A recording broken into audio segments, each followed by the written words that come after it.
Hello everyone, welcome back to my channel. तो आज के व्लॉग में शुरुआत अगेन हमेशा की तरह न्यूज़पेपर से ही करेंगे। उसी के साथ मुझे ये सारी बुक्स भी कंप्लीट करनी है जो मेरी कल रात थोड़ी सी रह गई थी स्टडीज़। तो अभी जस्ट शुरू करेंगे। स्टार्टिंग जो है वो मेन न्यूज़ से करेंगे। प्रेसिडेंट अभी न्यूज़ में है ड्यू टू श्रीलंका रीजन, और उसी के साथ मालदीव्स प्लेस इन न्यूज़ है, तो इनको मैं यहाँ पे कवर करूँगी। उसके साथ जो है आज वो प्रेसिडेंट इलेक्शन से रिलेटेड एक ऐसे आ रखा है और बहुत अच्छे फैक्ट्स यहाँ पे आंसर्स के लिए दे रखे हैं। उसके बाद आज जो मेन टॉपिक है वो है कि मुझे एक बुक का रिव्यू करना है। अभी जस्ट मैंने इस बुक को जो है वो रिसीव किया है।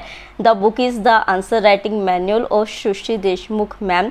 तो अभी जो है वो इसका रिव्यू मेनली देखते हैं, शुरू करते हैं। So everyone knows about I Srishti Deshmukh ma'am. तो उन्होंने जो है अभी अपनी एक बुक लॉन्च की थी जिसका नाम था द आंसर राइटिंग मैनुअल। तो मैंने इंस्टा पे ये देखा था जब मैं अभी रिसेंटली यूज़ कर रही थी, तो तब मुझे पता चला और मैंने रिव्यूज़ जो है वो और आईएएस ऑफिसर्स की देखे जो बहुत अच्छे थे। और सृष्टि मैम जो है वो अनु कुमारी मैम के बाद मेरी पर्सनल सेकंड फेवरेट है। तो इस वजह से मैं अपने आप को रजिस्ट नहीं कर पाई ये बुक मंगाने से, और ये अभी मेरे पास आई है, अभी आपने देखा।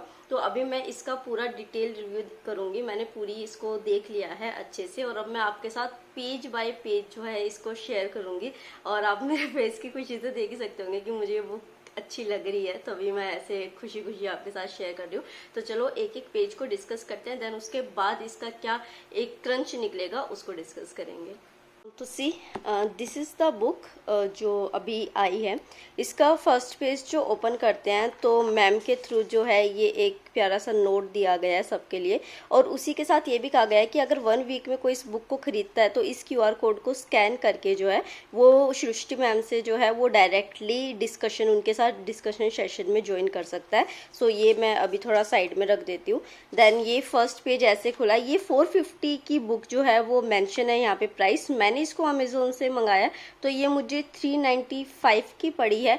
फ्लिपकार्ट का भी ऑप्शन मैम ने दे रखा था अपनी इंस्टा स्टोरी पे। मैंने वहाँ से जो है वो कोशिश की थी मंगाने की, बट पता नहीं क्या रीज़न हुआ वो नहीं आई थी, ठीक है। देन उसके बाद जो भी डिस्क्लेमर है, देन मैम ने जो है वो थैंक्स किया है, डेडिकेट किया है कि भाई किसके लिए ये है। देन प्रीफेस, एक्नॉलेजमेंट, यही वाली चीज़।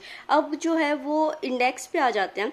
तो इंडेक्स में टोटल जो है वो यहाँ पे 17 चैप्टर्स मैम ने दिए हैं, और उसके बाद 18 में कुछ मिसलेनियस चीज़ें जो हैं वो दे रखी है। तो एक एक चीज़ को यहाँ पे डिस्कस करेंगे कि इंडेक्स में क्या क्या है गिवन है। तो जो फर्स्ट चैप्टर दे रखा है वो यूपीएससी सीएससी एग्जाम पैटर्न के बारे में दे रखा है। ये मुझे लगता है कि थोड़ा जो न्यू कमर्स है, बिगिनर्स है, उनके लिए ये चीज़ सही है कि एग्जाम पैटर्न क्या होता है, किस तरीके के एग्जाम होते हैं, कौन कौन से एग्जाम यूपीएससी कंडक्ट कराती है, क्या प्री में होता है, क्या मेंस में होता है, ये पर्सनैलिटी में होता है, ये सारी चीज़ें इसमें मेंशन है। अब यहाँ पे मैम ने जो है वो इंपॉर्टेंस ऑफ आंसर राइटिंग दिया है, क्योंकि कई बार ये होता है कि प्रिपरेशन को हम सिर्फ प्री स्टेज में देखते हैं और मेंस की तैयारी नहीं करते, आंसर राइटिंग नहीं करते साथ के साथ, तो हमारा नुकसान हो जाता है। तो मैम ने इस वजह से यहाँ पे importance of answer writing the है, और उसके साथ बताया कि हमें न्यूज़पेपर पढ़ना चाहिए, ये सारी चीज़ें जो हैं, और कि मतलब कि अपने फ्रेंड्स का बताया कि कैसे जो है वो मतलब आंसर राइटिंग की वजह से, ना करने की वजह से या ज़्यादा करने से उनको क्या बेनिफिट होता है, ठीक है। अब यहाँ पे मैम ने थर्ड चैप्टर में pre requisite of answer writing the है कि आंसर राइटिंग करने से पहले हमारे पास क्या क्या चीज़ें जो है वो होनी चाहिए। चीज़ें ऐसे नहीं कि आपको बहुत सारी चीज़ें लेके बैठनी है, मतलब क्या क्या नॉलेज बेस होना चाहिए, ठीक है। तो यहाँ पे मैम ने सबसे पहले बताया कि सिलेबस का पता होना चाहिए, उसके बाद प्रीवियस ईयर क्वेश्चन पेपर्स है उनको अच्छे से रीड करना। देन यहाँ पे मैम ने कहा है कि अपना नॉलेज बेस जो है वो बनाना है, NCERT, standard book, reference book, newspaper, इन सारी चीज़ों को यूज़ करके। देन मैम ने मेंस एग्जामिनेशन की जो एक जनरल स्ट्रेटजी है उसको यहाँ पे डिस्कस किया है कि आपको कैसे प्रिपरेशन यहाँ से शुरू करनी है। तो यहाँ पे मतलब कि ये मैम ने कहा है कि कई बार प्रिपरेशन में ऐसा लगता है कि अंडर द सन जो भी चीज़ें हैं वो हमको सारी पता होनी चाहिए। तो मैम ने यहाँ पे जो है वो कहा है कि जो स्टैंडर्ड बुक्स हैं डिफरेंट सब्जेक्ट्स की और जो एनसीईआरटीज़ है उसके ऊपर हमें ध्यान देना चाहिए ज़्यादा से ज़्यादा, जो स्टूडेंट्स टेक्निकल बैकग्राउंड के हैं, ये सारी चीज़ें, ठीक है। करंट अफेयर पोर्शन के लिए मैम ने जो है वो न्यूज़पेपर के ऊपर ध्यान देने को कहा है, न्यूज़ चैनल्स, मैगजीन्स के ऊपर। और फिर उसके बाद जो है मैम ने यहाँ पे नोट मेकिंग की बात बताई है कि नोट मेकिंग कैसे करना चाहिए। और उसी के साथ सबसे अच्छी बात है कि मैम ने जो है वो अपने स्टैटिक नोट्स का भी यहाँ पे शेयर किया है, और ऐसा नहीं कि सिर्फ एक किया। आप ये देखिए कि इतने सारे पेजेस में मैम ने अपने नोट्स जो हैं वो यहाँ पे शेयर कर रखे हैं, ठीक है। और उसी के साथ फिर मैम ने अपने, ये तो स्टैटिक नोट्स हो गए, फिर अपने करंट नोट्स भी शेयर कर रखे हैं। मतलब शी सो स्वीट यार, कि इतना कौन करता है नहीं। और यहाँ पे ऐसे करंट नोट्स भी अपने सारे शेयर कर रखे हैं कि कैसे वो बनाती थी। तो जिनको थोड़ा सा भी नोट मेकिंग में प्रॉब्लम आती है तो वो थोड़ा सा आइडिया ले सकते हैं कि किस तरीके से यूपीएससी के लिए नोट्स मेकिंग होती है, ठीक है। उसके बाद उन्होंने एक स्टेप और आगे बढ़ी हैं वो एस्पिरेंट्स की हेल्प करने के लिए। मैं ऐसी उनकी इतनी तारीफ नहीं कर रही हूँ। उन्होंने न्यूज़पेपर का एक आर्टिकल दिया है एंड देन उसको एनालाइज करना भी शुरू मतलब बताया है कि कैसे हमें आर्टिकल्स पढ़ने हैं, एक एक चीज़ को यहाँ से रिलेट करके कि आपके यूपीएससी के कौन से पॉइंट्स इस आर्टिकल से निकल रहे हैं, कैसे निकल रहे हैं। तो ये मैम ने पूरा अच्छे से बताया है, बहुत प्लस पॉइंट है ये। इस तरीके से देखिए, अब दूसरा आर्टिकल भी मैम ने दिया है, तो इस तरीके से 2 आर्टिकल्स भी मैम ने दिए हैं, ठीक है। तो ये हो गया। इसके बाद जो है, जो चैप्टर नंबर 5 है, उसमें मैम ने GS1 की स्ट्रेटेजी है। अब जो है यहाँ पे GS1 की स्ट्रेटेजी दी है। देन एक चीज़ ये कि मैम ने जो है बुक मार्क भी गिवन है। ये चीज़ मुझे अच्छी लगी कि चलो हम कोई भी पेपर छोड़ रहे हैं तो हमें नेक्स्ट डे ईजिली ये हो जाता है। तो बुक मार्क भी मैम ने गिवन दे रखा है, सॉरी। उसके बाद जो है ये GS2 की स्ट्रेटेजी यहाँ पे दे दी है मैम ने। Just a minute. हाँ, तो ये आप देखेंगे कि ये GS2 की स्ट्रेटेजी दे रखी है। उसके बाद मैम ने GS3 की स्ट्रेटेजी अलग से दिया, मतलब एक जनरल स्ट्रेटेजी के बाद फिर एक GS वाइज भी इसको जो है मैम ने डिवाइड किया है। उसके बाद यहाँ पे हमारी GS4 की स्ट्रेटेजी दे रखी है, जिसमें कि कई स्टूडेंट्स बहुत कंफ्यूज रहते हैं। तो यहाँ पे सेक्शन 1 और सेक्शन 2 में डिवाइड करके कि जो केस स्टडीज या सिचुएशनल क्वेश्चन होते हैं उन सबको दे रखा है। मैम ने अपने आंसर्स भी यहाँ पे लिख के दे रखे हैं कि कैसे उन्होंने नोट्स बनाए थे। तो बहुत बेनिफिशियल है ये सभी एस्पिरेंट्स के लिए। और उसी के साथ प्रीवियस ईयर क्वेश्चंस भी दे रखे हैं मैम ने कि मतलब इससे रिलेटेड कि किस तरीके के एग्जांपल्स हैं, ठीक है।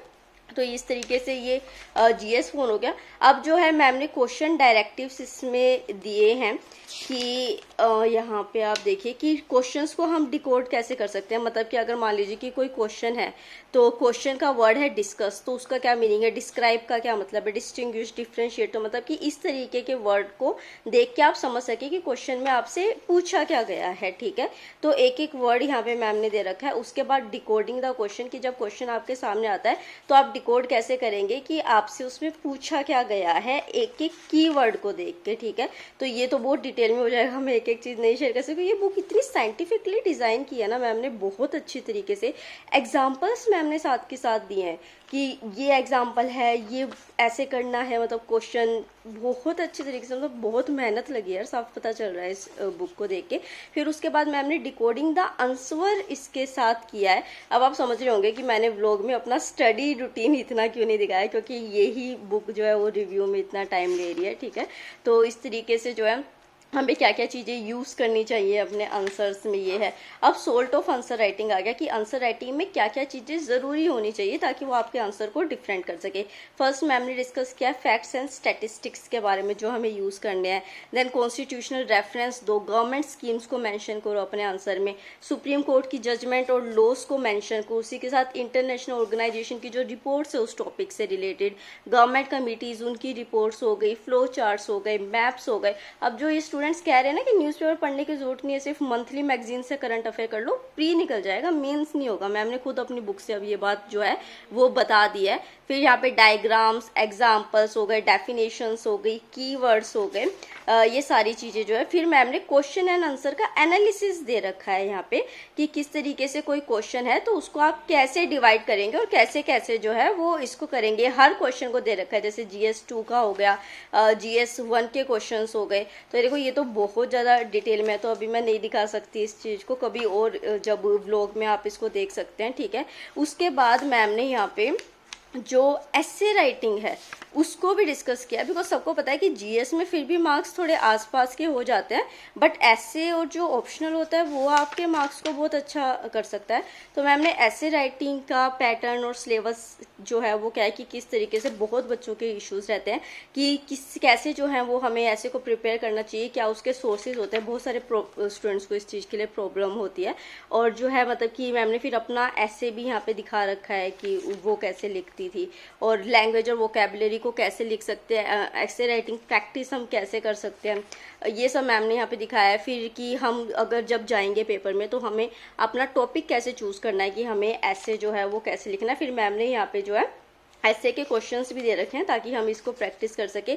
अगेन मैम ने जो है वो ब्रेनस्टॉर्मिंग और ऐसे की प्लानिंग के लिए दे रखा है कि ऐसे लिखने से पहले हमें बैठ के ब्रेनस्टॉर्मिंग करनी होती है कि हमें लिखना क्या है। ऐसे तो नहीं है ना लिखने बैठ जाओगे कुछ कुछ लिखते रहोगे, तो ये मैम ने दे रखा है, ये मैम ने अपना ही दे रखा है बहुत अच्छे से। फिर यहाँ पे कि गुड ऐसे के क्या कैरेक्टरिस्टिक्स होते हैं, कैसे गुड ऐसे लिखना है, फ्लो ऑफ टेक्स्ट हो गया। आई नो वीडियो लंबी होती जा रही है बट ये वर्थ है इस वीडियो को, और आप भी प्लीज़ इसको सब्सक्राइब करना चैनल को इसके बाद, और जो है वीडियो को लाइक ज़रूर कीजिएगा। उसके बाद मैम ने जो है यहाँ पे कोर्स दे रखे कि कैसे कैसे जो है वो कोर्स यूज़ करनी है, व्हाट टू राइट, इसमें क्या करना है, फिलोसफिकल एसेस जो हैं उसके बारे में मैम ने अलग से दे रखा है। फिर मैम ने इवन ऑप्शनल पेपर के लिए को हमें कैसे चूज़ करना है वो भी दे रखा है कि अच्छे से हम कैसे कर सकते हैं, और क्या क्या चीज़ें, पॉपुलैरिटी है, कॉस्ट बेनिफिट एनालिसिस है, यानी ग्रेजुएशन का सब्जेक्ट, इंटरेस्ट, ये सारे जो कैरेक्टरिस्टिक्स है, पीयर प्रेशर मैम ने जो है वो लाइमलाइट में लेके आई हैं। उसी के बाद कंपलसरी लैंग्वेज पेपर्स जो हैं उसके बारे में भी मैम ने डिस्कस किया। मतलब it's like a Bhagavad Gita of UPSC preparation I can say. और फिर जो है मैम ने मेंस 2000 क्वेश्चंस जो हैं उनका एनालिसिस भी यहाँ पे डाला है, और देन लास्ट में ये एनेक्चर्स डाले हैं जो कि मैं चैप्टर 18 आपको बता रही थी। उसमें मैम ने book list and resource for CSC, quotation, sample ऐसे, sample answers, general doubt of answer writing. ये देखिए आप, ये देखिए कि आंसर राइटिंग से रिलेटेड जो जो बच्चों को डाउट्स होते हैं ना, मैम ने इवन उनको भी पिकअप कर करके आंसर दे रखे कि बच्चों को बार बार अपना टाइम वेस्ट ना करना पड़े और उनको एक ईजी वो हो जाए। तो यार ये बुक तो बहुत अच्छी है, बहुत अच्छी। अभी आपने बुक का रिव्यू देखा, एंड दिस बुक इज मतलब कहने को बहुत कुछ है इस बुक के बारे में, but one line I can say about this book is कि this book is a blessing. कि अगर आपके लिए कोई एक हो सकता है ना रामबाण for answer writing UPSC mains से निकलने के लिए, so this is the book. और मैम जितनी अच्छी खुद है उन्होंने उतनी ही अच्छी जो है ये बुक लिखी है, तो मैं इसको सजेस्ट जरूर करूँगी कि हर कैंडिडेट को इसको ज़रूर लेना चाहिए। लिटरली ये ना आपकी बहुत हेल्प करेगी, बहुत ज़्यादा, बहुत साइंटिफिकली इसको लिखा है, बहुत अच्छे तरीके एक एक चीज़ कवर की है। मतलब आप इसको पढ़ के आपके डाउट्स आर लाइक ऐसे वैनिश, कुछ भी नहीं बचेगा। बहुत अच्छी बुक है, must consider this book. Flipkart से ऑर्डर करने में आई डोंट नो क्या इशू आ रहा है, मेरा अमेजोन से ही हुआ था। मे बी मार्केट में मिल रही है या नहीं मुझे नहीं पता, मैं राजेंद्र नगर या मुखर्जी नगर अभी नहीं गई हूँ, but you should take this book ना, a very big big big thumbs up for this book. तो अगर आपको ये ब्लॉग अच्छा लगा और ये रिव्यू अच्छा लगा तो join our Telegram channel, link is in description box, and channel को सब्सक्राइब कीजिए, वीडियो को लाइक कीजिए। Thank you so much.